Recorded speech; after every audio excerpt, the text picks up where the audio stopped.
Vapid and cruel, but oh so beautifully dressed, the Fashionista is one of film's most reviled characters. That is the ugliest effing skirt I've ever seen. Set apart by their exceptional sense of style, they inhabit a fragile, fast-paced world where they're constantly competing with other fashionistas, and they're only as good as their next outfit. Hello, lover. So what are some of the on-screen Fashionistas' defining features? They're usually a woman, but sometimes a gay man. Hush, little homo, don't you cry.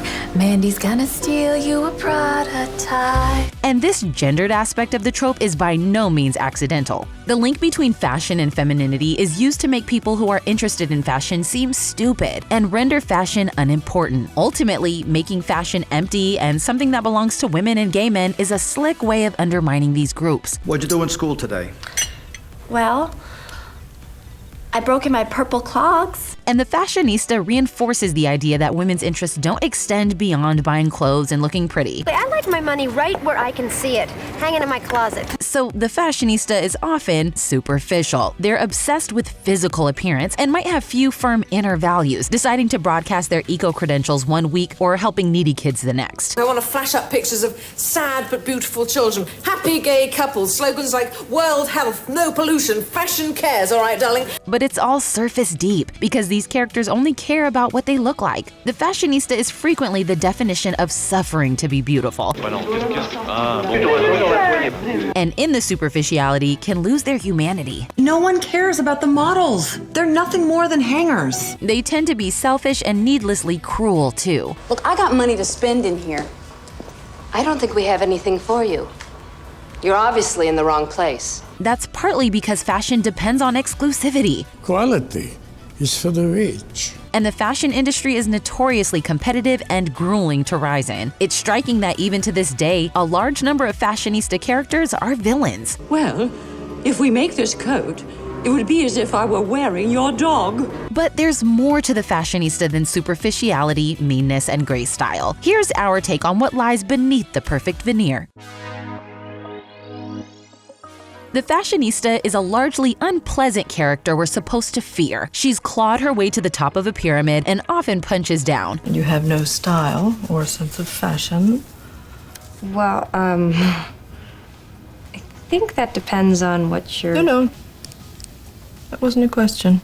In characters like The Devil Wears Prada's Miranda Priestley, House of Gucci's Patrizia Reggiani, Cruella de Vil, and much of the lineup of Ugly Betty, we're shown that the pursuit of power and perfection in the fashion world can turn people evil or attract people who already had those cutthroat instincts. Even when they're not totally monstrous, fashionistas are often unkind, trying their hardest to keep others out by treating them badly. Oh my God! Is the Hag convention in town? This exclusivity inherent to the industry is extended to high-end fashion consumers on screen. In shows like Gossip Girl, fashion is used as a shorthand for class as a means of elevating the characters to a position of superiority. The female characters are dressed by world-renowned couturiers like Oscar de la Renta and Elie Saab, which makes their existence on Manhattan's Upper East Side seem even more inaccessible to viewers. Well, a lifelong relationship with Elie Saab does have its perks. And maybe that's another reason we dislike the Fashionista. Her unattainability is something we're a little envious of, so we tend to vilify her. There's also the misogyny that dogs the Fashionista. Ilya Parkins writes that fashion-consuming women appear as unstable, and ultimately, women's ardent relationship to fashion aligns them with irrationality. On one hand, I'm like, ugh, I have to pick up garbage all day. And on the other hand, I'm like, look at me in orange. Because fashion is seen as feminine, it's treated like a lowbrow interest, and people of any gender who are involved with it are cast as stupid. At the Derek Zoolander Center for Kids Who Can't Read Good and want to learn to do other stuff good too, we teach you that there's more to life than just being really, really, really good looking. So if a fashionista isn't downright evil, they're shallow, entitled, or an idiot, all of which makes it easier to laugh at them and think of their interests as unimportant. There is another type of fashionista character who doesn't get the same level of vitriol, the designer. They're often brilliant but aloof, defined by a true talent. Jack doesn't have any powers. No? Gonna look fabulous anyway. They're not as dismissed, largely because they're less involved in the overtly feminine stuff like walking the runways, and their creative dedication that goes beyond trend fixation is more traditionally male-coded. Chic? Oh, don't you start using that filthy little word, chic. Whoever invented that ought to be spanked. Still, their eccentricities may be extreme, bordering on pathological, like in Phantom Thread's controlling Reynolds Woodcock. Don't move so much, Alma. buttering my toast and not moving too much. That's too much. The ultimate fashionista knows that being a fashion icon also means being a savvy shopper, and nothing makes online shopping more rewarding than using Honey. Honey is the ultimate shopping assistant that can help you find coupon codes on over 30,000 sites for free. And it's as easy as clicking a button. Just head to your favorite site, shop like any good fashionista would, and at checkout, hit the Honey button. Within seconds, Honey will scour the internet for thousands of coupons so you don't have to. If Honey finds working coupons, it'll apply the one with the biggest savings to your cart while you watch and wonder as the price drops. Recently, during a shoe splurge, Honey found me a 20% off code that ended up saving me $20. Hello, new boots! Honey is super easy to use. It just takes a few clicks to add to your computer and it's 100% free. But it doesn't just work on desktops, it works on your iPhone too. Just activate it on your preferred web browsing app and you can save money on the go. If you're not already using Honey, you're seriously missing out. Honey users end up saving an average of over $100 a year. What are you waiting for? Get Honey for free at joinhoney.com/mytake. That's joinhoney.com/mytake. Because of the associated vapidity, fashion is widely vilified on screen and reduced to something less than. A great example is in the 1957 Audrey Hepburn film Funny Face, where the character of Jo derides fashion because she wants to be taken seriously. Dr. Post would never approve. She doesn't approve of fashion magazines. It's shishi and an unrealistic approach to self-impressions as well as economics. When she's scouted as a model to front one of the world's most successful fashion magazines, she's anxious that the philosophers she respects will think less of her. Funny Face ultimately posits that, for Jo, both fashion and philosophy are too superficial, and that she better find herself a good man instead. Oh, Dick, I thought it would never happen. I never want to go home. Fashion's trendy nature also makes fashionable people easy to dehumanize because they shift and change so quickly, constantly altering to stay up to date. Jemand hat mal gesagt, alles was schön ist, hört immer am schnellsten auf. Und weißt du, ein bisschen was davon stimmt. This gives the fashionista the sense of being slippery, lacking serious fixed values. In the 90s and 2000s, there was a move towards humanizing the fashionista to an extent. Cher from Clueless and Carrie Bradshaw are both fashionistas who have lives outside of their wardrobe, but who earnestly love clothes as a means of self-expression. Fashion is a vital part of their existence. When Carrie's boyfriend Aiden asks her to clean out her closet so he can move in, it causes a major rift in their relationship. We could make some room for it if we cleaned out your closet. Carrie ends up instead with Mr. Big, a character who respects and nurtures her inner fashionista. I can build you a better closet. Welcome home, baby. As a teen girl, Cher looks to her fashion to give her a sense of power and control in a confusing, disempowering world. And she takes pride in how her fashion is original, rather than just copying others' trends.